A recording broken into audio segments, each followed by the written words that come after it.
کے مارے دھان تر رگڑ رہی ہو جو جمع کرتے وقت کروٹ سے لیٹی ہو.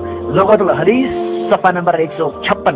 میاں نذیر حسین دہلی صاحب لکھتے ہیں عورت کو زیر ناف بال اس طرح سے صاف کرنے چاہیے اکھاڑنے سے محل یعنی شرم کا ڈھیلا ہو جاتا ہے. فتاوی نظیریہ جلد 2 صفحہ نمبر 526.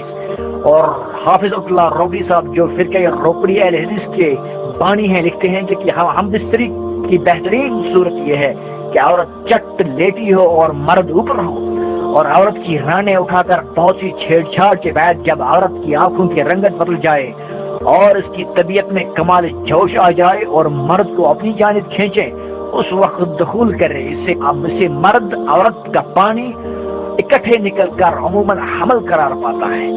یہ بحوالے اخبار محمدی ہے صفحہ نمبر 13 15 جنوری 1939. علامہ وحید الزماں خنزیر کے بارے میں